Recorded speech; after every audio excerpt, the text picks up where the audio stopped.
नमस्ते दोस्तों, आज हम लोग जानेंगे A to Z about PPF. PPF क्या है? पीपीएफ का फुल फॉर्म है पब्लिक प्रोविडेंट फंड। यह एक लॉन्ग टर्म इन्वेस्टमेंट स्कीम है जो 1968 में national saving institute of finance ministry ने लॉन्च की थी। यह स्कीम का मकसद यह है कि भारतीय जनता सेव करे और निवेश करे। आइए अब जानते हैं ये स्कीम के बेनिफिट्स। यह स्कीम में 3 बेनिफिट्स हैं। नंबर 1, यह स्कीम में जो भी पैसा हम लोग इन्वेस्ट करते हैं वो रिस्क फ्री होता है, या फिर हम उसे कह सकते हैं एफडी के जैसे यह पैसा सिक्योर्ड होता है।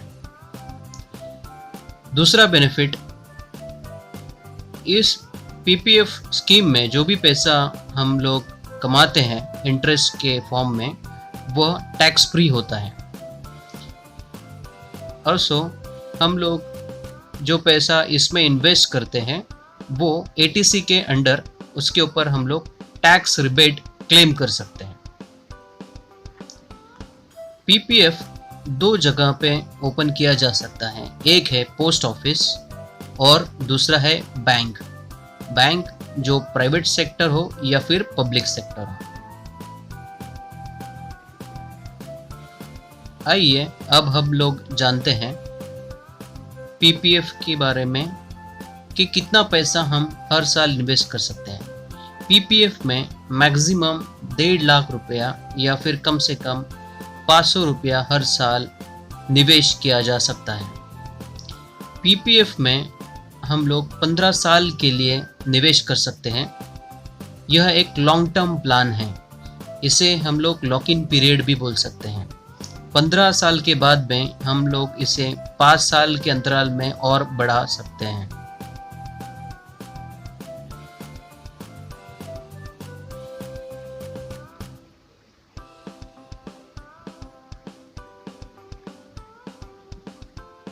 आइए अब जानते हैं पीपीएफ की एलिजिबिलिटी के बारे में। पीपीएफ कौन ओपन कर सकता है? पीपीएफ भारतीय नागरिक ओपन कर सकता है। हर नागरिक सिर्फ एक ही पीपीएफ अकाउंट ओपन कर सकता है। एनआरआई लोग पीपीएफ अकाउंट ओपन नहीं कर सकते।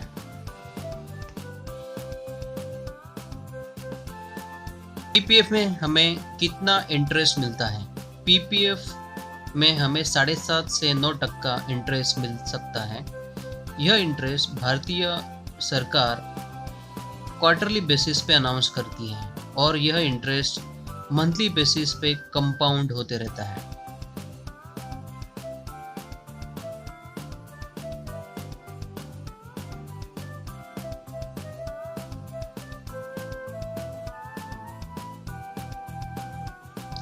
आइए अब समझते हैं कि पीपीएफ अकाउंट कैसे ओपन किया जा सकता है। पीपीएफ अकाउंट हम पोस्ट ऑफिस या फिर बैंक में विजिट करके फिजिकली ओपन कर सकते हैं, जहां पे हमें रिलेवेंट डॉक्यूमेंट्स ओपन करने की ज़रूरत होती है, या फिर जिस बैंक में हमारा सेविंग अकाउंट हो उस बैंक में हम लोग ऑनलाइन भी पीपीएफ अकाउंट ओपन कर सकते हैं। पीपीएफ में 3 तरीके से हम लोग पैसा विड्रॉ कर सकते हैं। एक, पीपीएफ अकाउंट चालू करने के बाद में 3 साल से 6 साल तक के अंतराल में हम लोन ले सकते हैं। दूसरा तरीका, पीपीएफ में हर साल पार्शियल विड्रॉ कर सकते हैं, लेकिन ये सुविधा 7 साल के बाद में अवेलेबल होती है। तीसरा तरीका, पीपीएफ में 15 साल निवेश करने के बाद में हम कंप्लीट विड्रॉवल कर सकते हैं, मतलब पूरी रकम निकाल सकते हैं। पीपीएफ में अगर हम लोग सालाना 500 रुपया नहीं जमा करेंगे तो पीपीएफ इनएक्टिव हो सकता है। इनएक्टिव होने के बाद में उसे दोबारा चालू करने के लिए 50 रुपये पेनल्टी भरनी पड़ती है। इसका मतलब 2 साल के लिए अगर इनएक्टिव है तो 100 रुपये की पेनल्टी भरनी पड़ेगी। पीपीएफ क्या हम लोग 5 साल के बाद में बंद कर सकते हैं? तो इसका उत्तर है हाँ, लेकिन 2 ही कंडीशन में ऐसा किया जा सकता है। एक, अगर आप या फिर फैमिली का कोई मेंबर बीमार हो या फिर हायर एजुकेशन के लिए आपको पैसे की ज़रूरत है, इन दोनों कंडीशन में 1% की पेनल्टी आपको लगेगी अगर आप पीपीएफ अकाउंट 5 साल के बाद में बंद करते हो तो। आइए अब ये जानते हैं एक टिप पीपीएफ के बारे में। अगर आप जॉब करते हो और एक कंपनी से दूसरी कंपनी में जब आप शिफ्ट करते हो, तब जब पीपीएफ अकाउंट आप बंद करते हो या फिर उससे पैसा विड्रॉ करते हो, तब उस पे मिलने वाला इंटरेस्ट आपको नहीं मिलता। इसमें हमारा नुकसान है।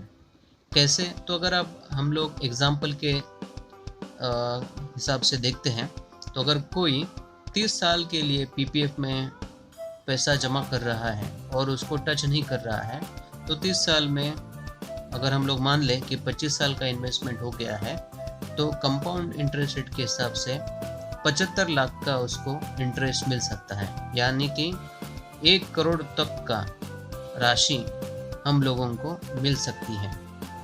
तो दोस्तों, मुझे आशा है कि ये वीडियो आपको अच्छा लगा रहेगा। आप मेरे वीडियो को शेयर कीजिए, सब्सक्राइब कीजिए और बेल आइकन को प्रेस कीजिए, जिसके कारण आने वाले ऐसे ही जानकारी भरे वीडियोस आपको मिलते रहें और आप इन्फॉर्मेशन ले सकें। तो धन्यवाद दोस्तों।